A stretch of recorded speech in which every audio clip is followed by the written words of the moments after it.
호르무즈 전쟁으로 봉쇄 직전까지 내몰리면서 지금 전 세계 물류가 패닉 상태로 원유 수송량이 평소 대비 단 1.8%만 통과하고 있어요.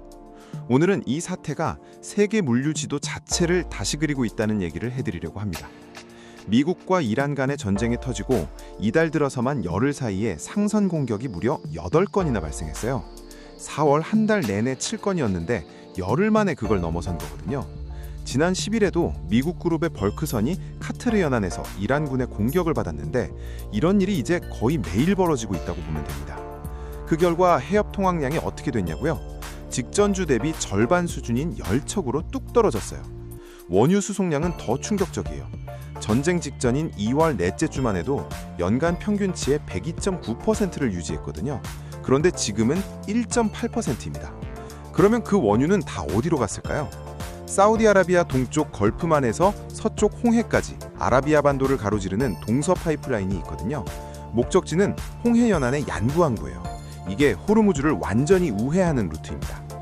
이 얀부 항구를 통한 원유 수출량이 전쟁 전 주간 127만 톤에서 지금은 362만 톤으로 무려 184%나 폭증했어요.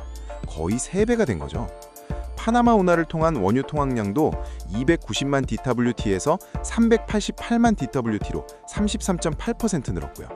그런데 이렇게 우회로로 몰리다 보니 평균 선박 대기 시간이 전쟁 전 26.6시간에서 지금은 50.7시간으로 2배 가까이 늘어버렸어요. 우회로도 이미 포화 상태에 가까워지고 있다는 신호죠. 그런데 진짜 놀라운 건 바다가 아니라 땅에서 벌어진 일이에요. 사우디 국영 광산 기업 마덴이라는 곳이 있어요. 세계 3위 인산염 수출 기업인데 인산염이 뭐냐면 비료의 핵심 원료예요. 쉽게 말해 이게 막히면 전 세계 농업 생산량에 직격탄이 날아오는 거죠.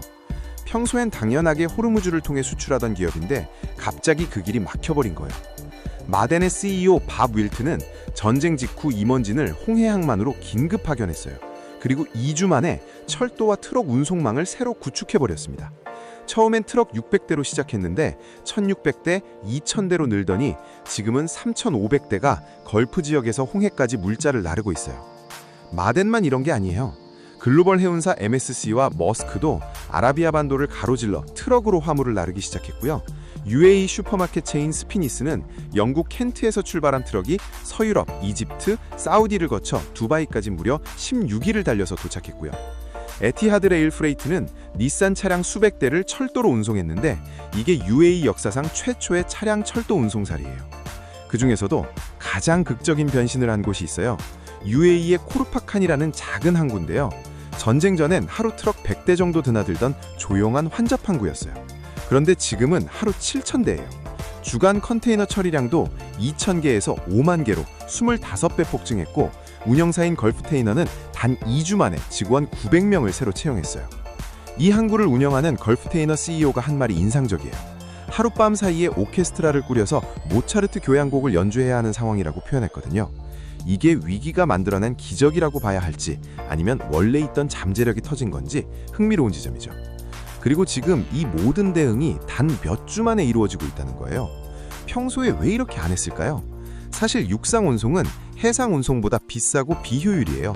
트럭이 화물 싣고 가서 짐 내려놓으면 빈 차로 돌아오는 경우가 대부분이거든요. 그 돌아오는 길에 연료비, 기사 인건비가 다 추가 비용이 되는 거예요. 그러니까 평소엔 절대 안 쓰는 루트였던 거죠. 그러면 지금은 왜 써도 되냐고요? 인산염 가격이 급등했기 때문이에요. 전쟁으로 공급이 불안해지니까 가격이 오른 거고 가격이 오르니까 추가 운송 비용을 내도 남는 게 생긴 거죠. 이게 바로 위기가 새로운 경제 논리를 만들어내는 방식이에요. 평소엔 비효율이었던 게 위기 상황에서는 오히려 경쟁력이 되는 역설인 거죠. 자, 육상 우회에서 다시 해상 우회 얘기로 돌아가 볼게요. 우회를 하면서 생각지도 못한 부작용이 있거든요. 호르무즈도 수에즈도 못 쓰게 되면서 결국 선택하는 마지막 루트, 남아프리카 희망봉 우회 항로예요. 여기서 등장하는 피해자가 바로 고래예요. 남아프리카 프리토리아 대학 연구진이 발표한 보고서에 따르면 선박들이 남아프리카 남서부 해역으로 몰리면서 선박 항로와 고래 서식지가 대규모로 겹치기 시작했다는 거예요. 구체적으로 얼마나 위험해졌냐면 빠른 속도로 운행하는 선박이 크게 늘어면서 고래와의 충돌 위험이 무려 4배 가까이 높아졌다고 해요. 고래는 먹이 활동에 집중할 때 선박이 접근해도 잘 인식하지 못하는 경우가 많거든요. 특히 남아프리카 서해안에는 2011년부터 혹골의 대규모 무리가 계절적으로 먹이 활동을 하는 게 관찰되고 있는데 그 해역이 바로 지금 선박이 폭증한 곳이에요. 연구진은 항로를 해안에서 조금만 더 멀리 이동시키면 충돌 위험을 20에서 50%까지 줄일 수 있다고 분석했어요. AI 기반 카메라로 고래를 실시간 감지하는 기술도 연구 중이고요. 그런데 현실적으로 생각해보면 지금 해운사들이 전쟁통에 물류 대란 수습하느라 정신없는 상황에서 항로를 고래 때문에 바꿀 여유가 있을까요? 자, 이제 이걸 좀 더 크게 보면요. 지금 일어나고 있는 건 단순한 우회로 찾기가 아니에요. 중동 물류의 패러다임 자체가 바뀌고 있는 거거든요. 마대는 이번 위기를 계기로 홍해 수출망을 비상용이 아닌 상시 운영 체계로 전환하는 걸 검토하고 있어요. 코르파칸 항구도 이제 단순 환접항이 아닌 관문 항구로 기능이 완전히 달라졌고요. 전쟁이 끝나도 이 구조가 예전으로 돌아갈 거라고 보는 전문가는 거의 없어요. 전쟁은 늘 지도를 바꿔왔어요. 그런데 이번엔 지도가 아니라 물류 지도를 바꾸고 있어요. 호르무즈라는 단 하나의 병목에 세계 에너지 공급망이 이렇게 취약했다는 사실, 그리고 그 취약함이 드러나자마자 세계가 이렇게 빠르게 재편된다는 사실, 둘 다 놀랍지 않나요? 여러분은 이 상황 어떻게 보고 계신가요? 댓글로 의견 남겨주세요. 오늘 영상 여기까지고요. 다음 영상에서 만나요. 감사합니다.